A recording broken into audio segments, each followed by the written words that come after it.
kids to look at you now. What is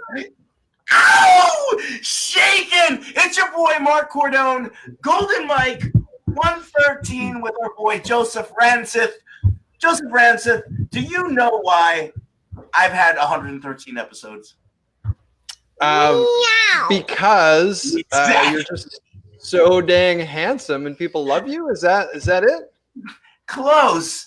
It's because of people like me. I control the show. I'm producer. Scream, children. Children, scream. Let's hear you.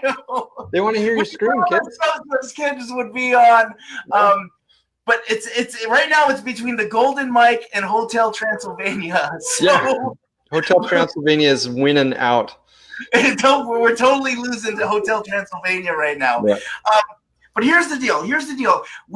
If you've seen my message that I sent out, we talked about movements. I love movement work. I believe that it is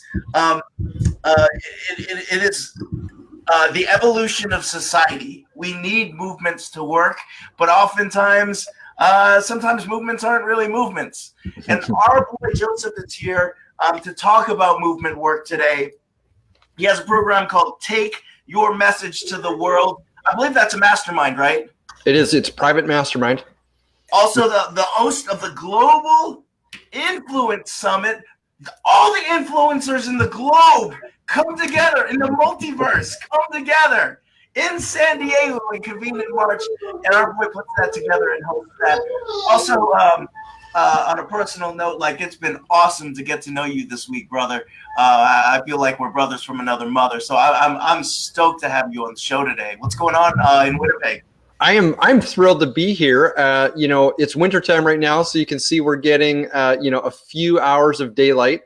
Sun sets at 5 p.m. and that little 1 degree camera tilt supposed to show us lights or something. See?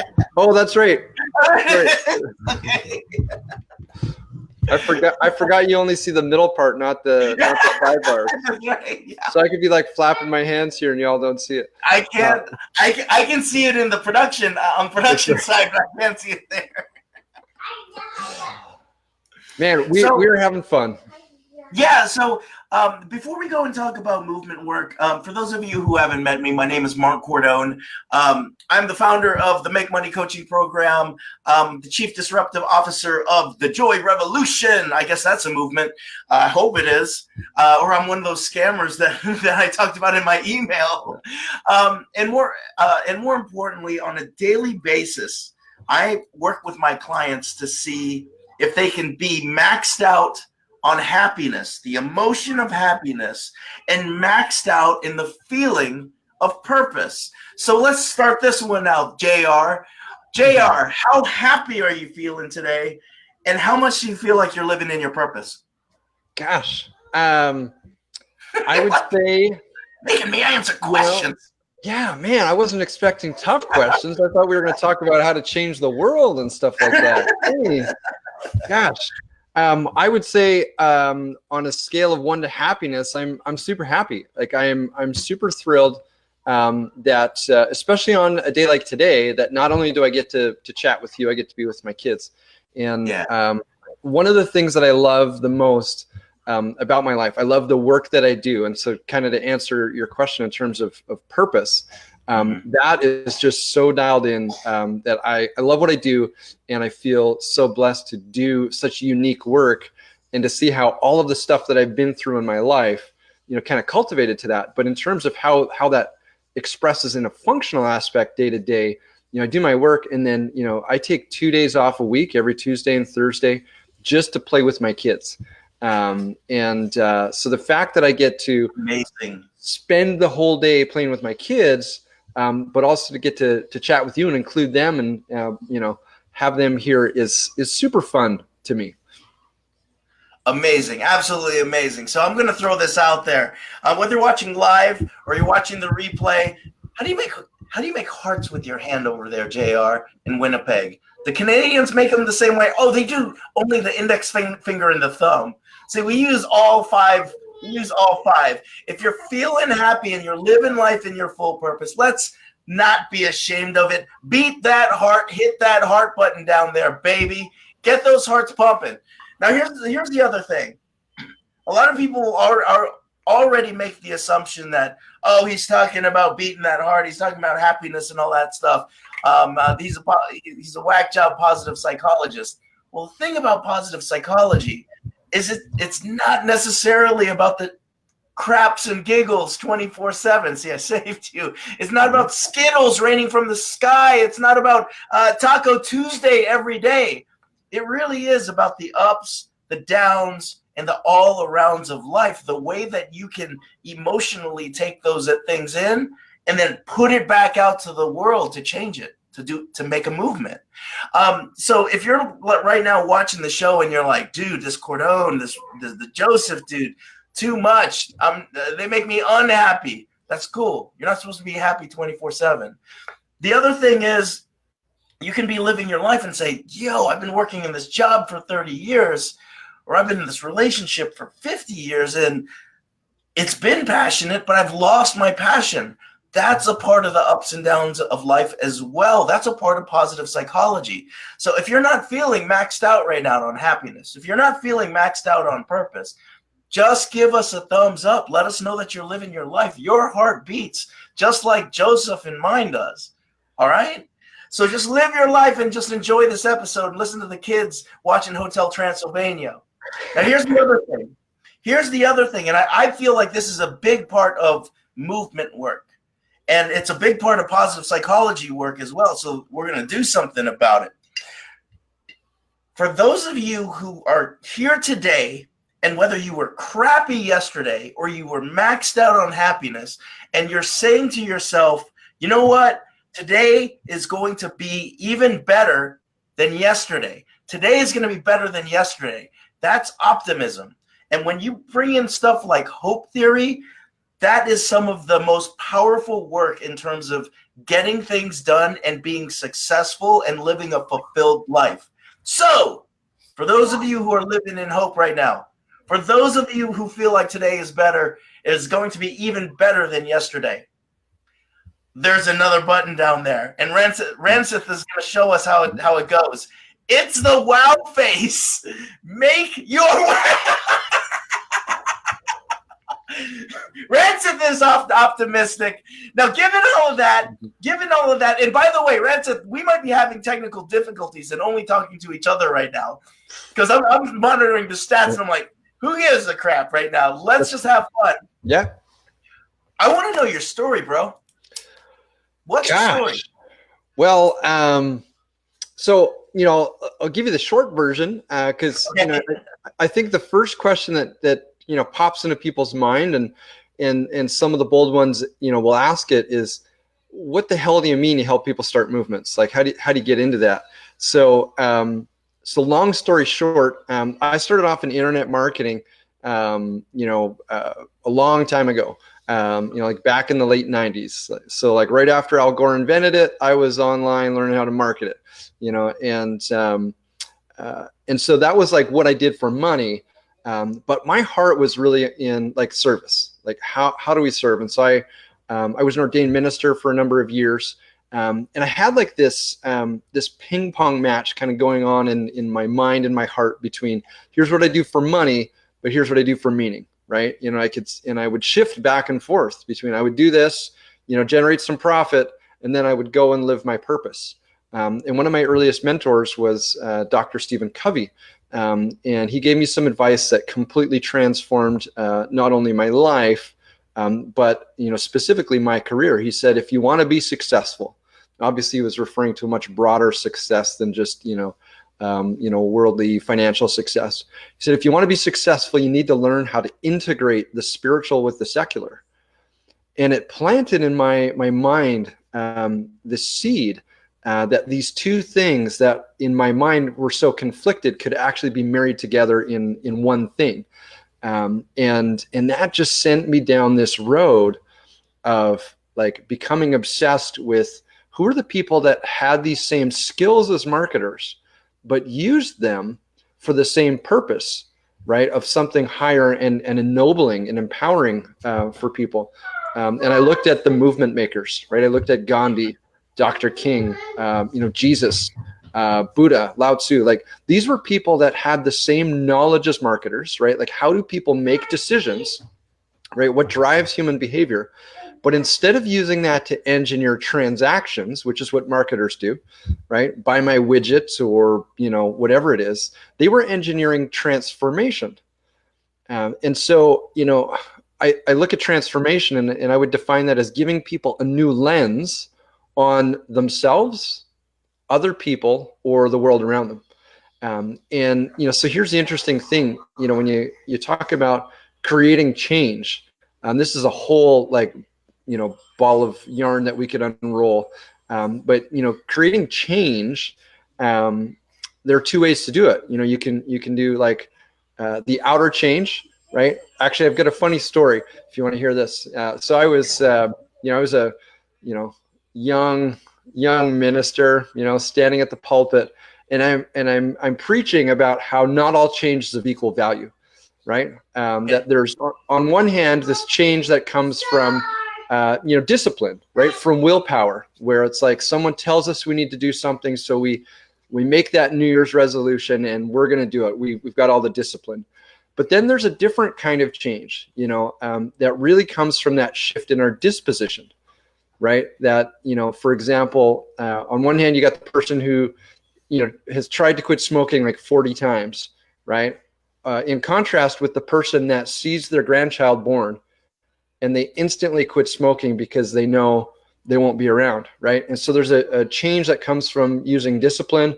There's a change that comes from a shift in disposition. And I said, like, not all changes of equal values. And I said, I call these my double D's of change. and I'm like, and that was your last lecture from the pulpit. It wasn't until the well-endowed woman in the front row started snickering that I realized what I had said. And I'm like, oh my God. But it so beautifully illustrates the difference between a transaction and transformation, right? That is, when you talk about a movement, it's something that it doesn't just gather people together to get them to do something. It's something that changes people from the inside out. It gives them a new lens so that the change in behavior just flows as a byproduct. And so I've spent my whole life studying these transformational leaders that started movements and built a blueprint, reverse engineered what they did, because there were a lot of people trying to achieve what Gandhi did and what Dr. King did. And I became fascinated with the question of why were they successful instead of the others? And they were brilliant marketers, brilliant strategists. They understood PR, they understood community building, they understood all of those things. But there was also something more deeper. Yeah, there's something much deeper to that. And I think it encapsulated what Dr. Covey talks about. They integrated the spiritual with that. They built it on spiritual principles. And, a lot of people don't realize that, like, Dr. King modeled what he did after Gandhi. And he even went to India, to study, these principles. And so there are universal spiritual principles. I'm not talking about anything religious. Universal spiritual principles upon which they built those movements that created transformation. And so, at one level, we can look and say, Dr. King's movement was getting the Civil Rights Bill passed. And Gandhi's movement was liberating India from colonial rule, but that wasn't what they were doing. Those were byproducts of trying to help people to see this universal truth, that all men, that all women are created equal, right? So, Joseph, that's what I want to go into a little bit is, what were some of these principles that were the bedrock of the movements?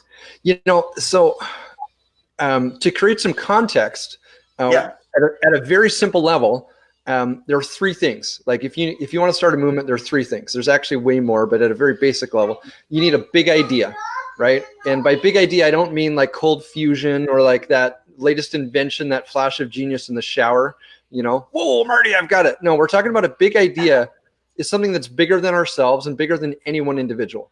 It's something that has the power to unite people together, to bring them together under a common cause while still creating a space to honor their differences, right?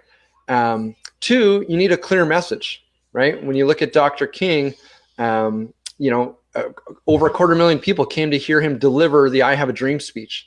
And I've yet to meet a person that knows every word to that 16-minute and 26-second speech, but we all know the heart of it, right? Yeah. We all know that he dreamed of a day where his kids could play together, right? That white kids and black kids could play together in peace, and that they would be judged by the content of their character, not by the color of their skin. So, how do we have a message that people get so clearly that they can then become evangelists for the cause? So the third thing is you need an army of advocates for the cause. And these are not just, raving fans. These are not just people that do what you ask them to do. They are people that see the truth of the big idea and adopt it as their own cause. And that really is kind of we look at that and we can say, oh, that's viral marketing, but there's something much deeper to that, because it's actually speaking to people's innate nature, right? Who they are as human beings.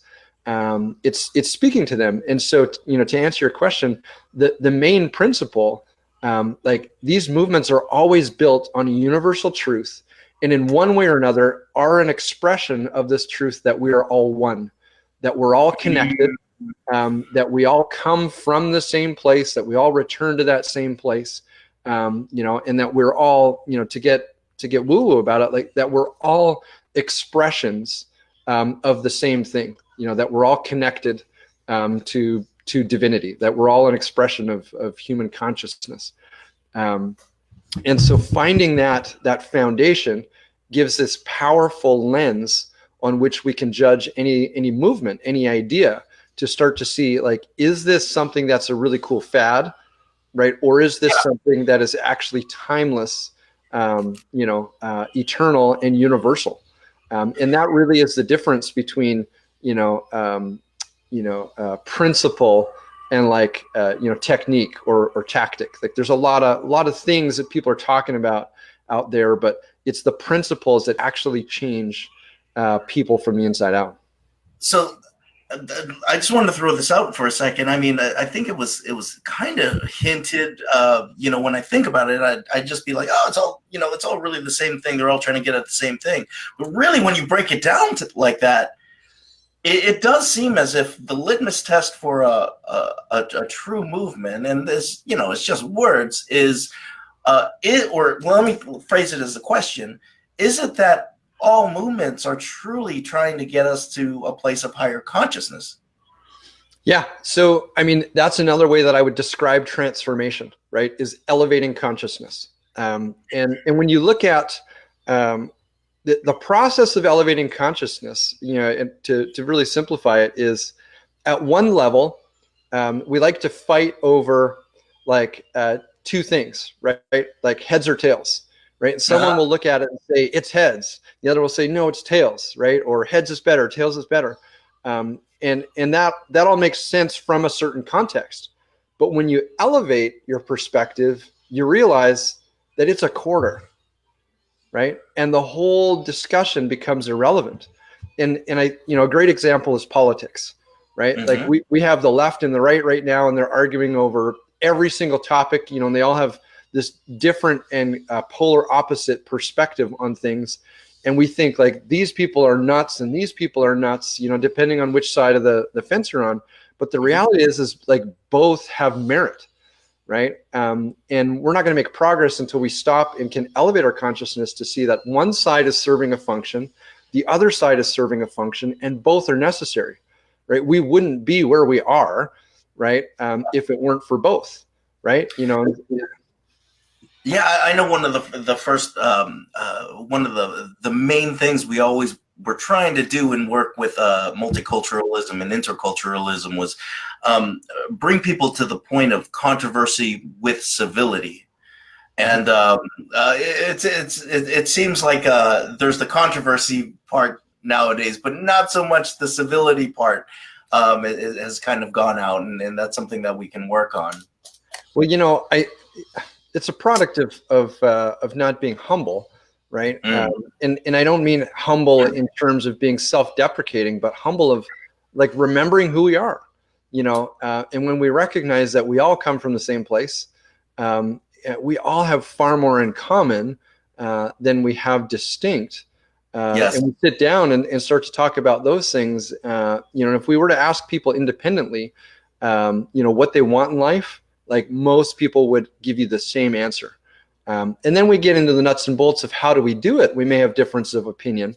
But, like we have this idea, on one side that everything that the other, political side, for example, is bad and wrong and harmful and destructive. And both sides feel that way about the other. But when you look at history of how we got to where we are, we got there because of the tension between the two, right? Yeah. If we'd only done one ideology the whole time, we would not have made the progress that we have. We totally need the contrast. Yeah, and so a movement is really just about saying, okay, this has served its function, now let's elevate. This has served its function, now let's elevate. Let's continue to broaden our perspective so that we can start to see where things can get along. Yeah. So let's look at a few of the movements that are going on. Black Lives Matter is a big one that's going on right now. Me Too is a big one going on right now. According to your or not your, but what you've studied, how do these movements size up according to the truths, according to the principles, according to the three elements? I think that's a loaded question. Of course it is. That would probably take 4 hours to give a proper answer to. But I'll say this, that I think there's a lot of good in both of those, and I think that there's a lot of potential danger in both of them. And one of the key things, to keep in mind is the drama triangle, right? So we talked about this briefly here before, but when you look at any fairy tale, right, the typical narrative, damsel in distress, right, the evil dragon, and then the knight in shining armor to come and save the day. And this is not about gender roles. Like these are expressions, right? These are archetypes, right? But we see like there's a victim, right? The damsel in distress, the victim, and it could be whatever, a boy in distress, like that's a non-issue, right? The villain, right? And then the hero, right? So what happens is, this is the nature of drama.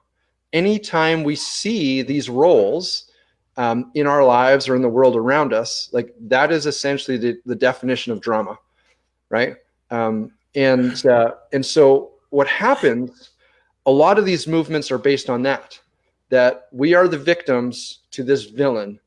And and the hero is not necessarily a knight in shining armor so much as it is an ideology or some sort of change that needs to happen.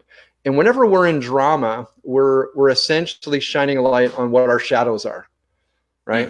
And so a lot of these movements come from shadow, which is fine, because a lot of the great transformational movements started in that space as well.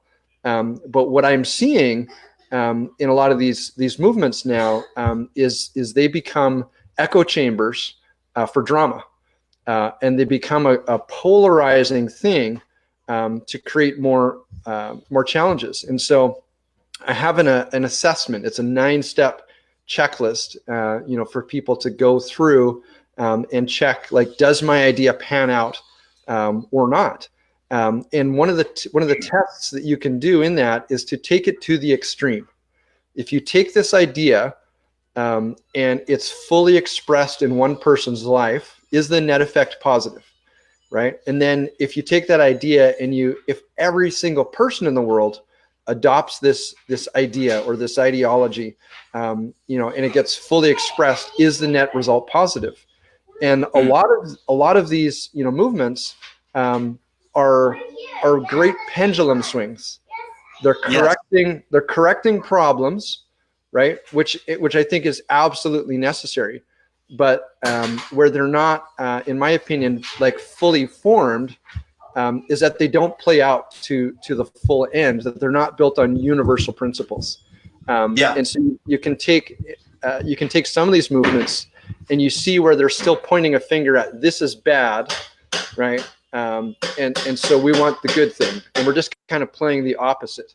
And in order to really have full force, they need to elevate this consciousness a little bit higher to essentially a place where the discussion becomes irrelevant, right? And to use a less charged example, right? Look at bullying, right? Like we look at bullying, and we're doing like all this anti-bullying work, and it's great. And it's like, well, what about like at the end? Like, what's the end of that? It's just like we're fighting against something, but wouldn't it be more valuable to get the conversation to the point that, it's irrelevant, right? Because people have, evolved through it, and they've also seen that some of that is a part of life, right? But we often neglect to see that there's two sides to a coin, so whether it's different social justice issues or just bullying in general, we have this penchant to like, let's stop everyone from doing the things that are bad, right? Like let's make being a douchebag illegal, right? Yeah. And that's great. Like people should not be jerks, but on the other hand, people need to develop the resilience so that when things that are unpredictable happen, that they can develop, or that they can handle it, that they can roll with it. And it's finding the yin yang balance between those two that becomes so critical, because yes, it would be great if people weren't douchebags, but you know what? People have bad days, and it's going to happen. Or some people are mean because they have wounds. What are we going to do about it? Instead of just making them wrong, which immediately creates drama, how do we transcend above that? Yeah, and one of the things that's really bubbling up right now is that there's almost like a life cycle to a movement, right? And it's almost like you can almost expect that drama triangle will come about at the beginning stages, maybe in not a perfect movement, but people are in a catabolic stage. They're upset over something. They're making something that has happened on an invisible scale visible. So there's some tension there, right? And then it starts moving into action. You have to get it out of that drama stage, though. You have to get out of the drama triangle to sustain it. But then at the end of the day, the movement actually doesn't need to stay in movement, because it just becomes part of the new tapestry. Is that what I'm hearing? Yeah. Well, if you look at it, these things become so important to identify, right? And a lot of times we get so focused on like what's wrong, and we neglect the powerful truth that anytime we're focusing on something outside of ourselves, we are disempowering ourselves. We weaken ourselves. So anytime the focus is out there, we're immediately, to some degree, playing the victim, right? Like if there's an emotional charge to it, right, we become playing the victim. So it's, yes, sweetheart. And some of the pee got on your sock monkey. Oh, did you guys hear that? Let's tell that to the internet. Oh, no, okay. My son peed, and he got some of the pee on the sock monkey puppet. Well, we're going to come and fix that up shortly. Okay, can I smooch?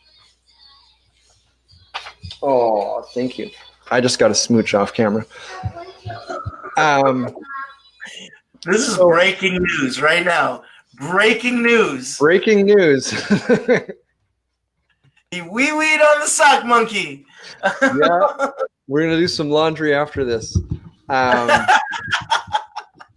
So anytime that we're focusing on something outside of our control, we lose our personal power. Right? Okay. And so this when you look at this notion of be the change that Gandhi talked about, which Gandhi didn't actually say be the change you want to see in the world. That's a paraphrase and a bastardization of what he said.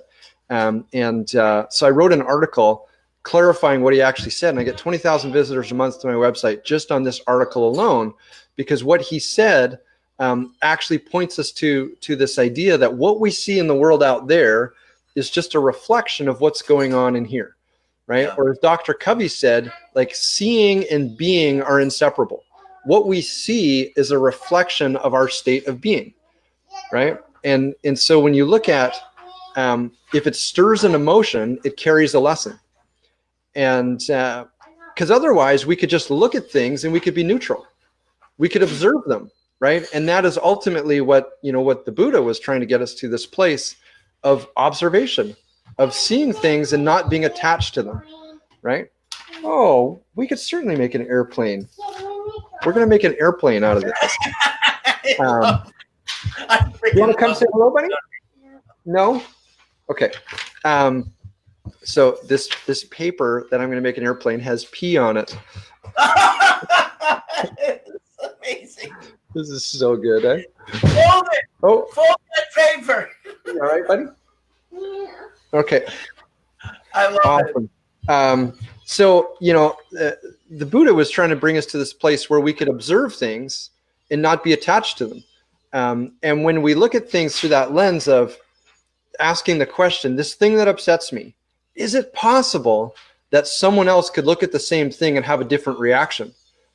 If it is, then that's a reflection that it's about us. And that's not to say that there isn't something to do out there in the world in terms of expressing into it, but it's a clue that there's that it's about us, that what we're seeing is reflecting back to us our own inner state. So Gandhi talked about, like, if you want to change the world, the way that you do it is right here, right? That you start within, because when we change, as he said, the tendencies inside our body, so also do the tendencies of the world around us change, right? And so I think that a lot of times in movements, people forget, that a lot of the emotion that is being stirred with them is pointing them to their own inner journey, to their own self-purification, to see their own wounds, right? And when you look at how angry people get with the things that happen in the world, especially in politics, because that's such a charged one, people get so angry about things. And it's like, yes, there's injustice, but a lot of it is just pointing us back to, like, some of our wounds, like some of our shadow work. And so, as you said, like, it can be a great starting point, but until we really do the inner work and heal it, we aren't being the change. And when you look at, like, the most powerful movement makers, there are three main categories of consciousness, right? In terms of our states of being. One is inertia, right? And that is, thank you, love. Look, my daughter wrote a card. Winter. Look at that. Okay. We got another P airplane too. Look at that. Okay. So inertia, right? This is when we're kind of stopped, right? And we're looking for some outside thing to help us, right? The second category is like in the energetic state. Yeah. Okay. So an energetic state is where we feel the drive from within. It's like, I'm going to do this, right? I've got something to prove. I'm self-motivated. I'm going to overcome something. I'm going to fix something, etc. And then the third state of consciousness that ultimately all movements should bring us to is a peaceful state. Okay. No peeing on these papers, okay, buddy?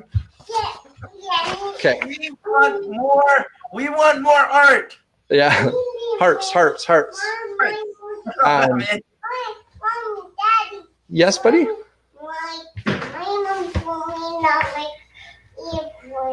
Oh, okay. Well, then we'll look at that, buddy. So the third state is a peaceful state, right? And that is when we're in the space of flow, right? As psychologists, talk about it today. It's when we're in that space of synchronicity, but it's when we're at a space of peace that we realize that we're greater than our thoughts, we're greater than our feelings. Okay, I'm not gonna let them pee on those papers either. I will make you an airplane, buddy. So seeing that a lot of the movements right now are in that space of that energetic space. They're not in a peaceful state. Yes. And the people that are really changing lives are people that are in that state. They're the people that in whose presence we feel that all is well. And that doesn't mean that things don't need to change, because this is the space, like a movement always holds room for a paradox, that all is well and there's still room for growth. But if we're in this space, you want those ones? Stuff with them. Okay, we'll do that. We're gonna make stuff with that paper, as long as he doesn't pee on it. And that's the thing, you know, a lot of the movements don't hold space for a paradox, that it has to be this way or that way, that's wrong and this is right, so we need to fix this up, and we're gonna burn ourselves out until we fix this so that everyone sees it the way that we see it. And the thing is, much of nature is just nature in general is a paradox. You know, if you I remember my mentor once rosebud. And like, do you see this rosebud right now? It hasn't bloomed. It's perfect today, and tomorrow will be perfect, and then it will bloom, and it will still be perfect. So, like, I think that's just a natural example of that paradox. All is well; it's perfect, but there still it will be growth that happens, and it's just a part of the growth cycle in the movement. Well, I think that's what it's called, movement. Yeah, and a lot of times we overlook that, like, the real change happens inside, right? Like, and so we're getting upset by the things that are happening out here, but we're also trying to solve the thing out there. When, like, what really is going to change things is when we sit down with a person and we connect, and they have a different lens on things. We don't have any tape, bud. He's dropping knowledge and then doing his father thing. I love it. Let me ask you this. There's a couple more things I want to ask you. I'm feeling like we're in a good flow right now. It's almost 45 minutes we're into this, man. For you personally, what would you say were some of the biggest shifts, transformations that you had gone through in terms of the work that you've been doing, either as a leader of a movement or belonging to a movement? Yeah. So one of the recent ones has been this understanding that gratitude is only a half measure if it's only for the good things in our life. And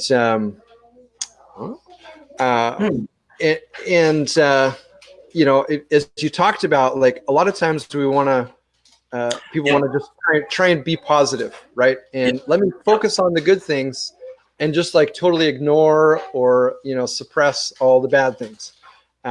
In reality, that relies on us being the judge of what's good and bad. Yep. And that doesn't work, because here's the big secret: nothing is good or bad, right? You know, people are not good or bad. You know, we're all both, right? Yep. We're all this and that, not this or that. They're all judgment calls. Yeah, and so so I learned that, you know, very poignantly after I was in an accident. I suffered a traumatic brain injury. It's a long story short, and you know, couldn't work for a long time and just about lost everything.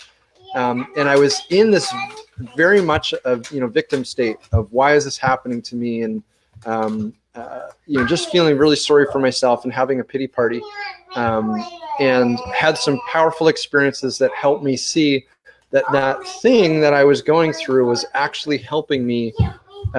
It wasn't in the way of me doing what I wanted to do. It was actually supporting that.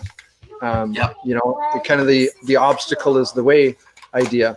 And it wasn't until I came to that space of surrender, of saying, essentially identifying, or coming to this conclusion that if this is how I'm going to have the greatest impact, then so be it, right? And just completely, submitting to life and saying, instead of trying to fight against this, this bad thing that's happening in my life, to just surrender and say, it's not to say I'm not going to keep working. I'm not going to keep expressing things, like I don't believe we just sit around and meditate on, we do things, but coming to that peaceful place of saying, there's nothing wrong here.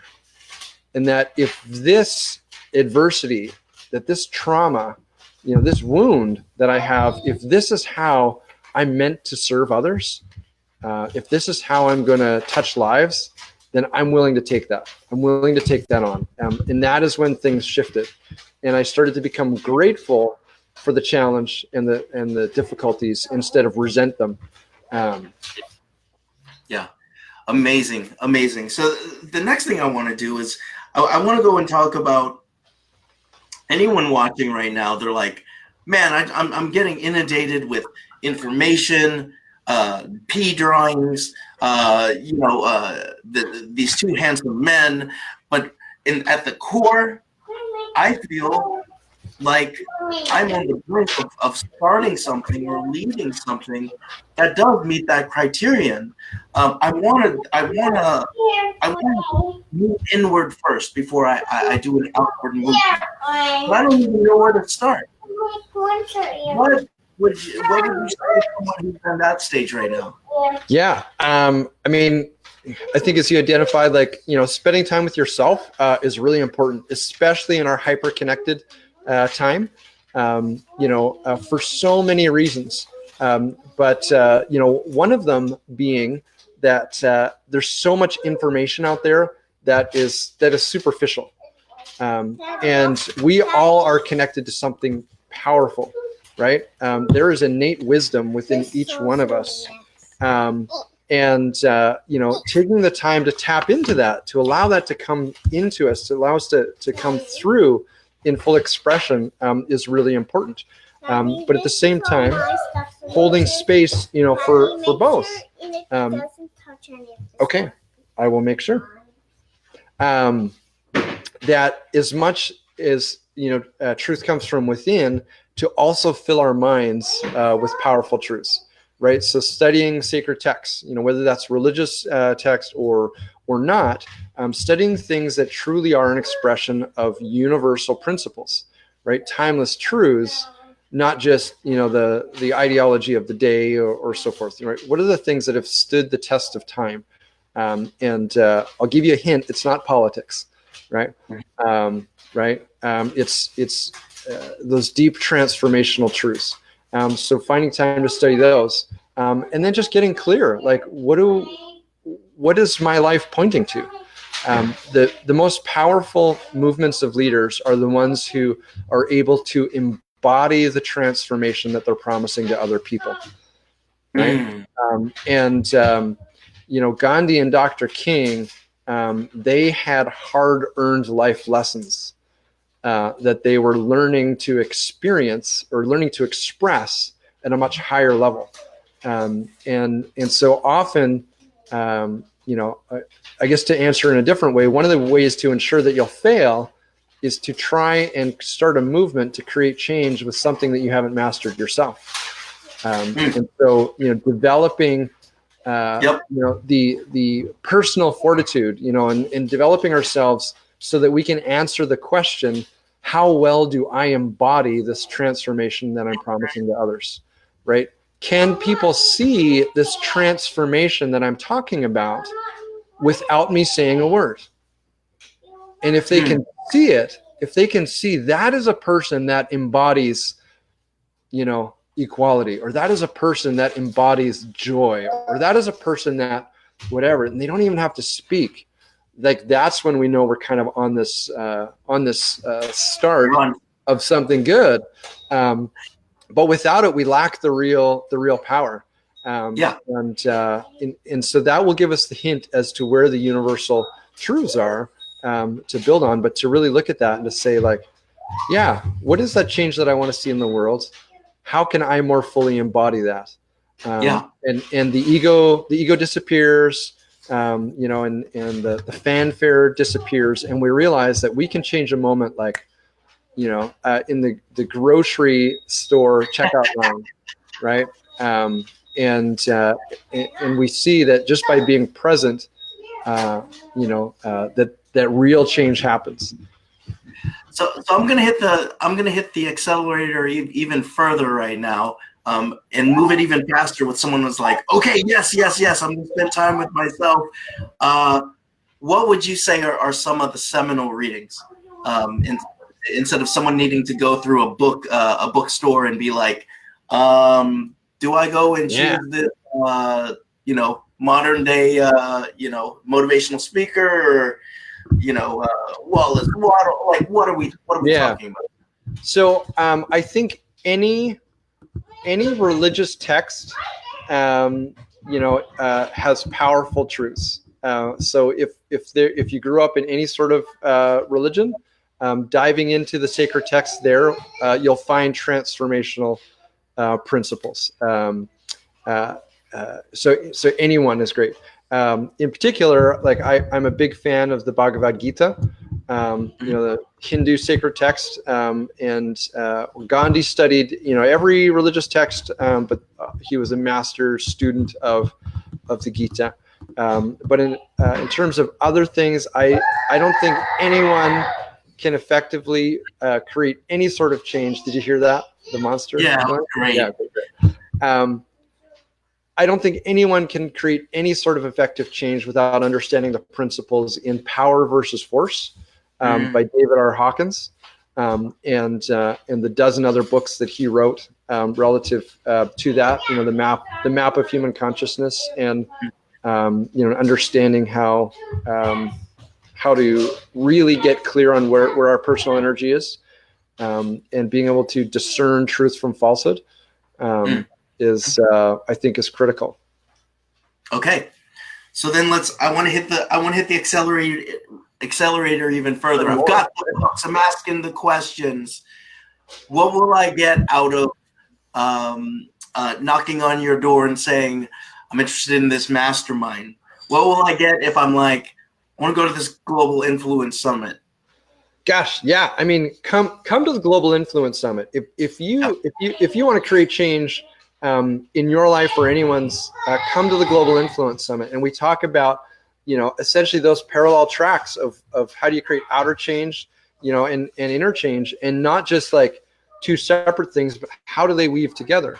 And so getting clear on, kind of the principles in science of transformation, because it's a buzzword. People throw transformation around all the time.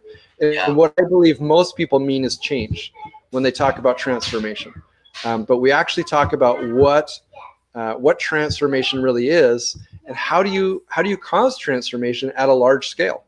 And then, to give an example, at last year's Global Influence Summit, a lot of people, they have these hard-earned life lessons. They have things they want to share with the world, and a lot of people want to do it in book form. So we thought, okay, great, we need to show people how to do book launches. So we surprised everyone. We wrote a book. And at the event, we said, we're going to show you how to launch a book. And just to create the context, the reach of the people in the room was between 80 and 90 million. And, from 130 people in the room, we put this book with no advanced planning on #1 in 6 countries, with no notice, just from the influence that was in the room. So you want to up-level your business, come and be in relationship with people who have these platforms that are creating change, and collaborate, learn to play well with others, who are playing the game at a very, very high level. That's amazing. Yeah.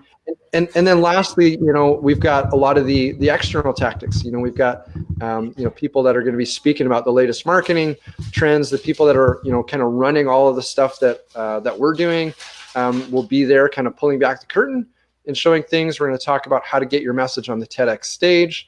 So getting an insider's perspective on TED and what it takes to get selected and to crush that.